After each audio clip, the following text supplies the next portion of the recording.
Hi friends, welcome to Q&A episode number 213. Every Sunday మన ఛానల్లో Q&A episode జరుగుతుంది కదా. లాస్ట్ సండే Q&A వీడియోలో ఏదైతే మీరు కామెంట్స్ చేశారో వాటిలో కొన్ని ఇంట్రెస్టింగ్ కామెంట్స్ అయితే పిక్ చేశాను. ఫస్ట్ కామెంట్ వచ్చేప్పటికి జీజీ లిరిక్స్ అయితే చేశారు.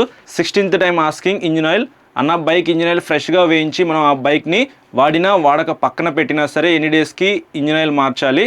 సో కామెంట్ అంతా చాలా పెద్దగా ఉందన్నమాట, మీకు సింపుల్గా ఎక్స్ప్లెయిన్ చేస్తాను. బ్రో, మీరు ఏ వెహికల్ అయినా పర్చేస్ చేయండి, 100cc నుంచి 1000cc దాకా ఏ వెహికల్ అయినా సరే మీరు ఇంజిన్ ఆయిల్ మార్చారనుకోండి 3000 నుంచి 4000, మహా అయితే 5000 కిలోమీటర్ల దాకా తిరగచ్చు. అందులో సెమీ సింథటిక్, ఫుల్లీ సింథటిక్ అని చెప్పేసి ఇంజిన్ ఆయిల్స్ అయితే ఉంటాయి. మీరు ఫుల్లీ సింథటిక్ ఇంజిన్ ఆయిల్ పోసుకున్నారనుకోండి హ్యాపీగా 4000, 5000 మధ్యలో తిరగచ్చు అనమాట. అదే మీరు మినరల్ ఆయిల్ పోసారనుకోండి చాలా తక్కువ ప్రైస్లో మనకి ఇంజిన్ ఆయిల్ అయితే వచ్చేస్తుంది. 350 నుంచి 400 రూపాయల లోపే ఉండిద్ది అనమాట. సో అది 2000, 2500 కిలోమీటర్లు మ్యాక్సిమం తిరగచ్చు. సో మీరు ఇంజిన్ ఆయిల్ అనేది మీ వెహికల్లో పోసిన తర్వాత 5000 కిలోమీటర్ల కన్నా ఎక్కువ తిరగద్దు. సో 10,000 కిలోమీటర్లు, 15,000 కిలోమీటర్లు తిరగచ్చు అంటారు, కానీ అలా అయితే ఏమీ ఉండదు. అలా తిరిగారనుకోండి మీ వెహికలే పాడైపోయింది. పాడైపోతే మాత్రం ఖచ్చితంగా షోరూమ్కి తీసుకెళ్ళి చాలా డబ్బులు అయితే మీరు ఖర్చు పెట్టుకోవాలన్నమాట. ఒకవేళ engine oil March 10 to 20 kilometres తిరిగిన తర్వాత మీరు వెహికల్ ఇంటి దగ్గరే పక్కన పెట్టేసేసారు, వేరే ఊరు వెళ్ళిపోయారు, రాలా 1 year దాకా రాలా, అక్కడే వెహికల్ ఉంది. సో 10 to 20 కిలోమీటర్స్ అంటే మీ దృష్టిలో ఆ వెహికల్ అయితే ఏమీ తిరగలేదు కదా, ఫ్రెష్గా ఇంజిన్ ఆ ఇంజిన్లోనే ఉంది కాబట్టి నేను హ్యాపీగా 1 year తర్వాత నడుపుకుంటానని చెప్పేసి అనుకోవద్దు. సో దాని లైఫ్ ఏంటంటే ఇంజిన్ ఆయిల్ అనేది డబ్బాలో ఉంటే 10 years దాకా మీకు ఏ ప్రాబ్లం అయితే ఉండదు. ఆ డబ్బాలో నుంచి తీసి ఇంజిన్లో పోసారనుకోండి దాని లైఫ్ స్పామ్ అనేది 6 months. 6 months తర్వాత కూడా వాడుకోవచ్చు. బట్ ఏంటంటే 6 months దాకా మీరు వాడకుండా ఆ ఇంజిన్ ఆయిల్ అనేది ఇంజిన్లోనే ఉంచారనుకోండి సో పాడైపోయింది అనమాట. ఇంజిన్ త్వరగా పాడైపోయే అవకాశం అయితే ఉంది. కాబట్టి మీరు ఇంజిన్లో పోసిన తర్వాత 5000 కిలోమీటర్ల కన్నా ఎక్కువ తిరగద్దు ఫుల్లీ సింథటిక్ అయితే. ఒకవేళ అసలు తిరగకుండా అలాగే పెట్టారనుకోండి 6 నెలల తర్వాత మళ్ళీ మీరు వెహికల్ యూజ్ చేయాల్సి వస్తే హ్యాపీగా కొత్త ఇంజిన్ ఆయిల్ పోసుకొని వాడుకోండి. అది బ్రో. నెక్స్ట్ వినేష్ అయితే కామెంట్ చేశారు, బ్రో స్టూడెంట్స్కి బైక్ బెటరా లేకపోతే స్కూటర్ బెటరా, ఏది ఈజీగా మెయింటైన్ చేసుకోవచ్చు అని చెప్పేసి. ఈ టాపిక్ మీద నేను ఒక వీడియో రికార్డ్ చేస్తాను, బెస్ట్ వెహికల్స్ ఏంటి స్టూడెంట్స్కి అనే దాని గురించి మాట్లాడతాను. లాస్ట్లో స్కూటర్సా లేకపోతే బైక్స్ అనే దాని గురించి కూడా ఎక్స్ప్లెయిన్ చేయడానికి ట్రై చేస్తాను. ఈ వీక్లో ఆ వీడియో అయితే వచ్చేస్తుంది. నెక్స్ట్ మహేష్ గారు అయితే కామెంట్ చేశారు, నేను 2018 నుంచి హోండా డియో వాడుతున్నాను, ఇప్పుడు 90K కిలోమీటర్స్ అయ్యాయి. నేను పూజారిని, సిటీలో డైలీ యూజ్ చేస్తా, occasionally 150 to 200 kilometres highway rides చేస్తాను. డియో కొంచెం ఇబ్బంది పెడుతుంది లాంగ్ వెళ్ళేటప్పుడు. సో బడ్జెట్ 2 lakhsలో TVS Ronin top model versus Honda Hness CB350 versus Yamaha XSR 155 metallic black, minimum 10 years tension free ownership, practically mileage, comfort, maintenance wise ఏది best suggest చేయండి అని చెప్పేసి. సార్ మీకైతే నేను టీవీఎస్ రోనిన్ అయితే suggest చేస్తాను. అది కంఫర్ట్ అయితే చాలా బాగుండిద్ది, మీరు లోకల్లో తిరగడానికి బాగుండిద్ది, మైలేజ్ కూడా మాదిరిగా బాగానే వస్తుంది, బడ్జెట్లో వచ్చేస్తుంది, మెయింటెనెన్స్ కూడా తక్కువగానే ఉండిద్ది. టీవీఎస్ వెహికల్ అంటే మీకు అంత మెయింటెనెన్స్ అయితే ఏమీ ఉండదు అనమాట. కానీ లాంగ్ టైం యూసేజ్ అంటే మీరు మెయింటైన్ చేసే దాన్ని బట్టి ఉండిద్ది అనమాట. మీరు ప్రాపర్గా time to time engine oil మార్చుకుంటే మాత్రం మీకు 10 years అయితే ఇబ్బంది లేకుండా పనిచేసిద్ది. సో ఒకసారి మీరు టీవీఎస్ రోనిన్ కొనుక్కోవాలి అనుకుంటే చెక్ చేసుకోండి, షోరూమ్కి వెళ్ళి టెస్ట్ రైడ్ అవన్నీ చేయండి, మీకు నచ్చితే కొనుక్కోవచ్చు. లేదు అని అనుకుంటే మాత్రం నేను మీకు యమహా XSR 155 అయితే సజెస్ట్ చేస్తాను. అది లిక్విడ్ కూల్డ్ ఇంజిన్తో లభిస్తూ ఉంది. కొంచెం పవర్ అండ్ టార్క్ అయితే రోనిన్తో కంపేర్ చేస్తే తక్కువ ఉన్నప్పటికీ మీకు చాలా బాగా లైఫ్ వస్తుంది అనమాట. హ్యాపీగా మీరు 10 years అయితే వాడుకోవచ్చు. అది కూడా మీరు ప్రాపర్గా ఇంజిన్ ఆయిల్ మార్చుకుంటేనే. సో ఏదేమైనప్పటికీ లాంగ్ టైం రావాలి అంటే మనం మెయింటైన్ చేసేదాన్ని బట్టి ఉండిద్ది కాబట్టి ఆ ఒక్క పాయింట్ అయితే పక్కన పెట్టేద్దాం. మైలేజ్ విషయానికి వస్తే మీకు XSR అయితే కొద్దిగా మైలేజ్ ఎక్కువ వస్తుంది, లైట్ వెయిట్ ఉండిద్ది కాబట్టి XSRతో కంపేర్ చేస్తే కొంచెం మైలేజ్ అయితే తగ్గిద్ది అనమాట. ఏదేమైనప్పటికీ 40 కిలోమీటర్ల దాకా మైలేజ్ అయితే ఎక్స్పెక్ట్ చేసి మీరు ఈ వెహికల్స్ అయితే పర్చేస్ చేయొచ్చు. హోండా CB హైనెస్ విషయానికి వస్తే మీకు అది కొద్దిగా ప్రైస్ అయితే ఎక్కువ ఉండిద్ది, అదైతే నేను అంత రికమెండ్ చేయను అనమాట.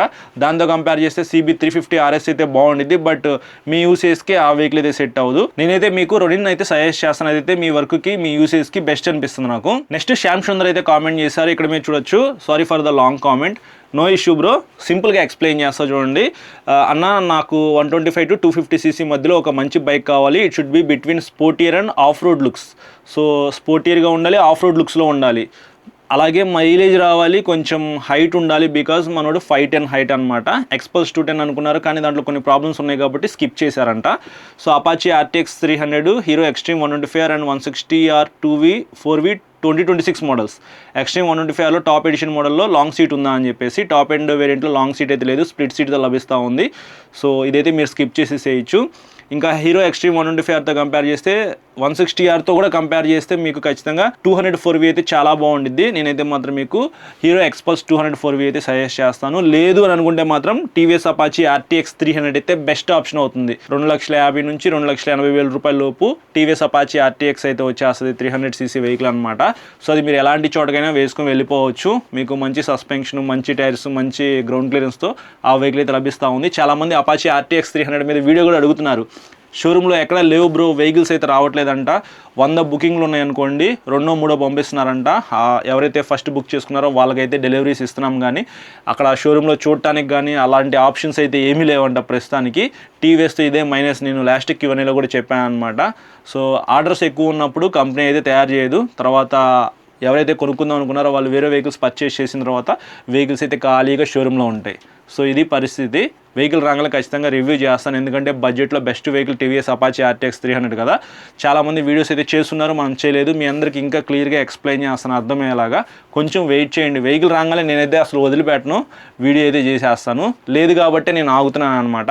బ్రో మీరైతే హీరో ఎక్స్పల్స్ 200 కానీ అపాచీ RTX 300 కానీ కొనుక్కోండి. నెక్స్ట్ తరుణ్ అయితే కామెంట్ చేశారు, ఎక్స్పల్స్ 210 ఆ బైక్ కోసం చాలా వెయిట్ చేస్తున్నా, కానీ చాలా ఇష్యూస్ ఉన్నాయి ఆ బైక్లో.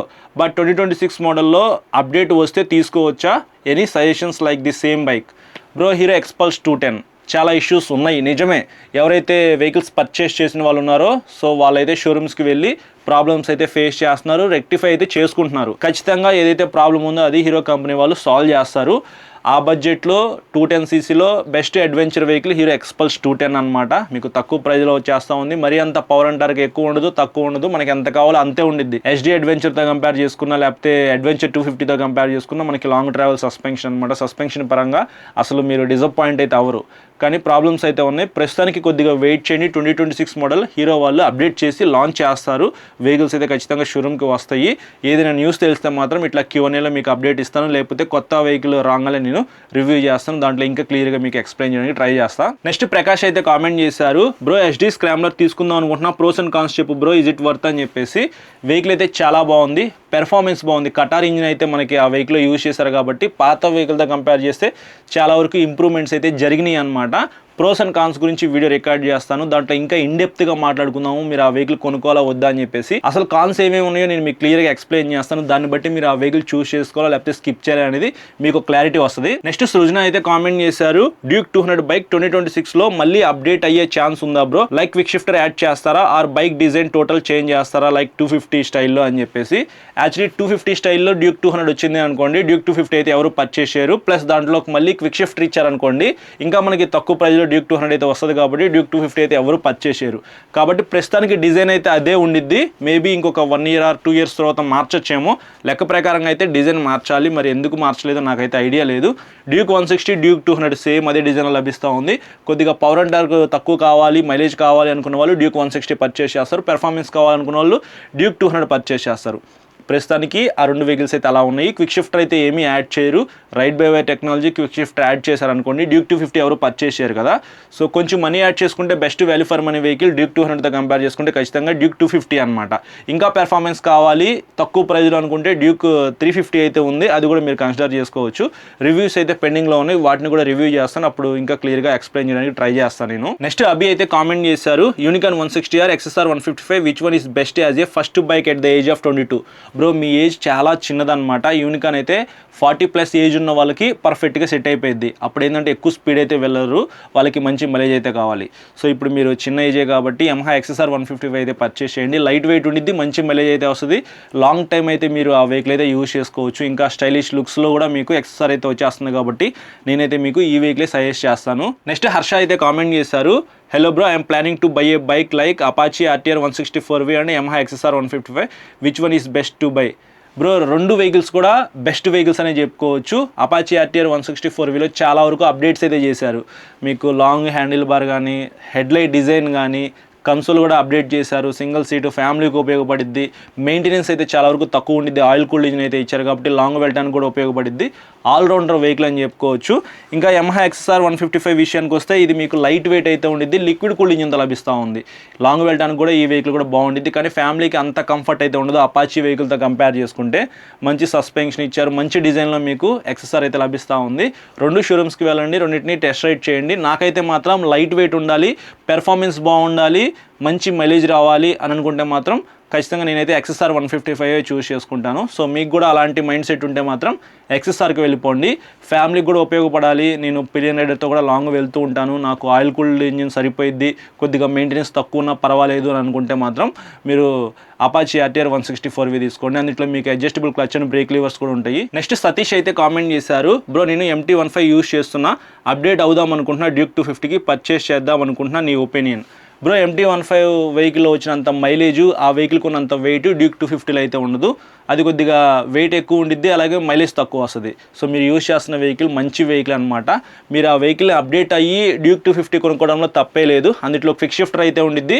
MT-15తో కంపేర్ చేసుకుంటే కొద్దిగా పెర్ఫార్మెన్స్ అయితే ఎక్కువ ఉండిద్ది, 31 PS పవర్, 25 Nm టార్క్ అయితే ఆ ఇంజిన్ జనరేట్ చేసిద్ది. కాబట్టి మీరు అప్డేట్ అయితే అవ్వచ్చు డ్యూక్ 250కి, కానీ డ్యూక్ 200కి మాత్రం అప్డేట్ అవ్వద్దు. డ్యూక్ 200లో అవుట్డేటెడ్ ఫీచర్స్ అయితే ఉంటాయి, దాంతో కంపేర్ చేస్తే MT-15 చాలా వరకు బెస్ట్ అనమాట. నెక్స్ట్ సయీద్ అయితే కామెంట్ చేశారు, హాయ్ అన్న, హౌ ఆర్ యూ? నేనైతే చాలా బాగున్నాను బ్రో, మీరందరూ ఎలా ఉన్నారో కింద కామెంట్ చేయండి. Which company bikes are strong built quality? Bro ఏ కంపెనీ అయినా సరే మంచి బైక్ తయారు చేయాలి, మన ఇండియన్స్కి మంచి వెహికల్ ఇవ్వాలనే అనుకునిద్ది కదా, పిచ్చి పిచ్చిగా అయితే ఏమీ తయారు చేయదు. సో కాకపోతే కొద్దిగా ప్రైస్ అయితే ఎక్కువ పెడతారనమాట. వేరే కంపెనీ వాళ్ళు అంత ప్రైస్ పెట్టారు కాబట్టి మనం ఎందుకు తగ్గాలి అని చెప్పేసి కాంపిటేటివ్గా ప్రైస్ పెడతారేమో కానీ మంచి వెహికల్స్ తయారు చేస్తారు. కాకపోతే ఏంటంటే ప్రైస్ ఎక్కువ అవడం వల్ల, లేకపోతే వేరే కంపెనీ వెహికల్స్ ఆ ప్రైస్ బ్రాకెట్లో మనకి మంచి ఫీచర్స్ వస్తాయి కాబట్టి ఈ వెహికల్ ఎవరు కొనారనమాట.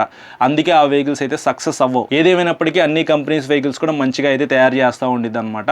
అది మనం మెయింటైన్ చేసేదాన్ని బట్టి త్వరగా పాడైపోవాలా, లేకపోతే లాంగ్ టైం రావాలా అని చెప్పేసి ఉండిద్ది. సో మీకు నచ్చిన కంపెనీ ఏదైతే ఉందో, అందులో మీకు నచ్చిన డిజైన్ వెహికల్ ఏదైతే ఉందో దాన్ని మీరు చూస్ చేసుకుని పర్చేస్ చేయండి. సో ఇది ఫ్రెండ్స్ ఈ సండే Q&A అయితే. ఈ ఎపిసోడ్ మీకు నచ్చిందని చెప్పేసి అనుకుంటున్నాను. నచ్చితే లైక్ చేసి మీ ఫ్రెండ్స్ అందరికీ షేర్ చేయండి.